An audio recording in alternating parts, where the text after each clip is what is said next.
अस्सलाम वालेकुम जी, मेरा नाम हमज़ा फ़िरदौस है और ये वीडियो मैं बहुत दुख, बहुत दर्द के साथ बना रहा हूँ। काश कि ये वीडियो मुझे ना बनानी पड़ती। मेरे वालिद की कुछ रीसेंट वीडियोस बहुत सर्कुलेट हो रही हैं और बहैसियत बेटा आपकी कोशिश यही होती है कि आपके घर की बातें बाहर डिस्कस ना हो, लेकिन जब डिस्कस होना शुरू हो जाती हैं, जब आपको आपके नाकर्दा गुनाह जो कि आपने कभी किए ही नहीं उसकी सज़ा मिल रही होती है, तो फिर आपको बात करनी पड़ती है। पहले वीडियो थोड़ी सी लंबी हो जाएगी, तो पहले तो मेरी वालदा की तरफ से एक अनाउंसमेंट है, क्योंकि वो कभी भी एक मीडिया में नहीं रही, ना उनको शौक़ था, ना वो उनका कोई सोशल मीडिया है। तो उनकी तरफ से अनाउंसमेंट है कि उन्होंने मेरे वालिद से खुला ली हुई है। एक औरत जब अपनी ज़िंदगी के 35-40 साल गुजार दे तो वो कभी भी ये दिन देखना नहीं चाहती। तकलीफ़ें, मुसीबतें, ज़िल्लतें, हर चीज़ सहे, लेकिन इस उम्मीद में कि एक दिन होगा, अच्छा होगा, एक दिन सब कुछ ठीक हो जाएगा। हमारे केस में बद से बदतर होता रहा। हर कुछ, सब कुछ सहने, सब कुछ करने के बावजूद एक इंसान में जैसे अच्छाइयाँ होती हैं तो कुछ बुराइयाँ भी होती हैं, कुछ हरकत भी होती हैं, चीज़ें भी होती हैं। बहुत सारी चीज़ों का हमारे मीडिया के लोगों को इल्म है, बखूबी पता है कि मैं किस बारे में बात कर रहा हूँ। इन सम केसेस हमारे से बहुत ज़्यादा पता है। आवाम को नहीं पता तो अल्लाह ने पर्दा रखा हुआ है, so I won't go into that. चीज़ें होती हैं, इंसान के कुछ अमल होते हैं जो कि अच्छे नहीं होते, लेकिन उस अमल, उन हरकत, उन चीज़ों की वजह से दूसरे इंसानों को दर्द हो रहा होता है, तकलीफ़ हो रही होती है। तो जब आपको तकलीफ़ होती है तो पहले आप उसकी शिकायत करते हैं, फिर कहते हैं, फिर आप धाड़े मार मार के रोते हैं, चीखते हैं, चिल्लाते हैं कि हमें दर्द हो रही है, लेकिन अफसोस कोई सुनने वाला कोई नहीं होता।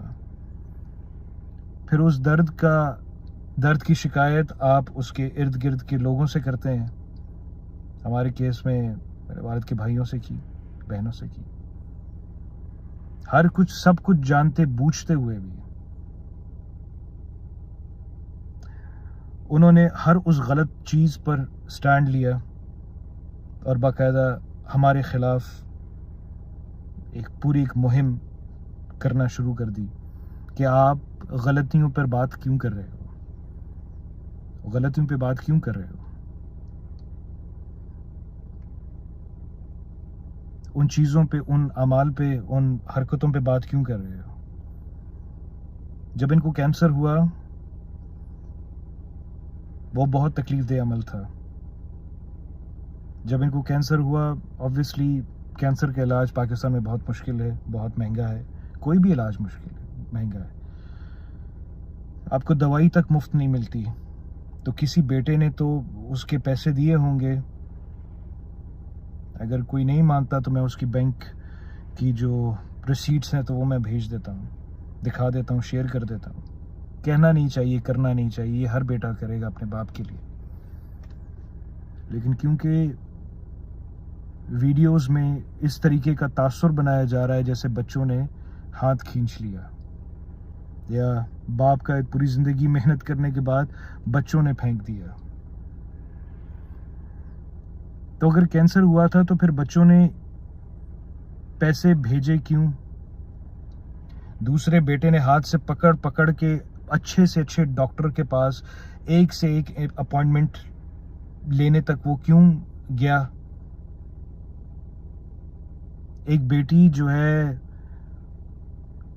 वो अपने बाप को उसके हाथ में मेडिसिन रख रख के दे कि कहीं उसका बाप ये भूल ना जाए कि उसने मेडिसिन ली है या नहीं ली। तो क्या वो बेटी ये चाहेगी कि उसका बाप इस हालत में हो? मेरा भाई जो है बाज़िल, आपको शायद नहीं पता, मेरे वालिद को जब बैग लगा था तो हॉस्पिटल में डॉक्टर्स ने उसको खाली ज़ख्म दिखाया था मेरे भाई को, और वो बेहोश होके गिर गया था। वो अपने बाप का जख्म नहीं वो देख सका, तो क्या वो ये देख सकेगा? तो क्या कुछ नहीं हुआ होगा कि वो आज वहां पे और आज हम यहाँ पे? काश के हम आपको बता सकते हैं।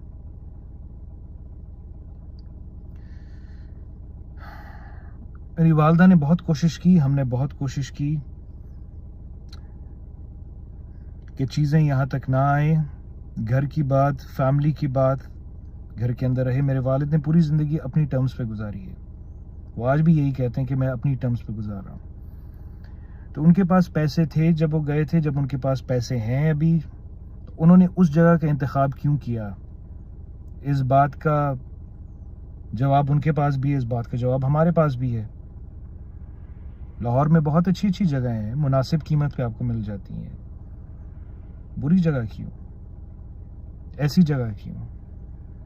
क्योंकि लोगों को पूरी की पूरी बात का कॉन्टेक्स्ट का नहीं पता, तो इसकी वजह से एजम्पशन करना बहुत आसान है, लेकिन उस एजम्पशन की कॉन्सिक्वेंसेस कौन भरता है?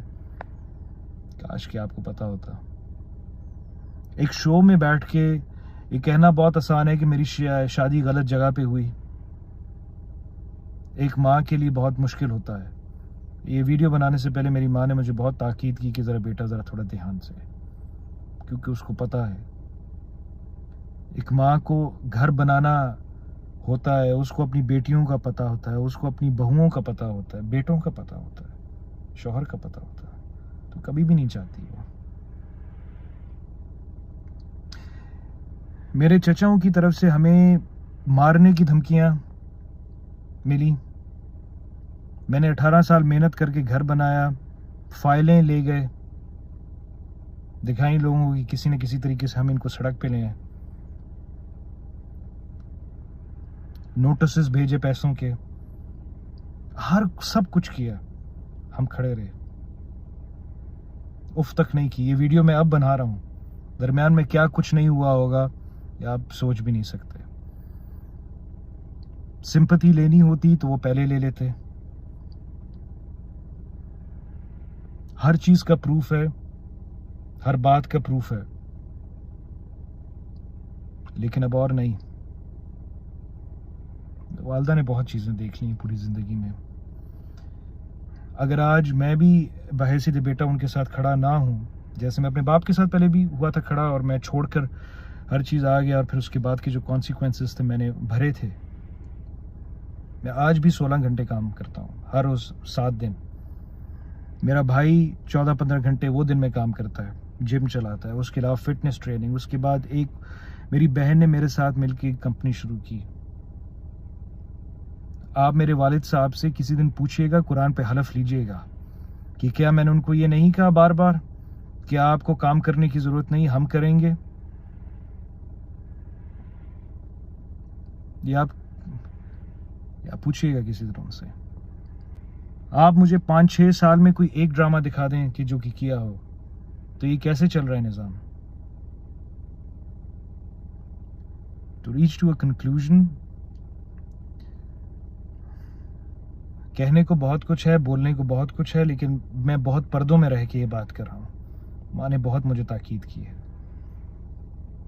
तो प्लीज इसके बाद और कोई हम स्टेटमेंट नहीं देंगे, कोई इंटरव्यू नहीं, ना पहले दिया है ना आगे देंगे।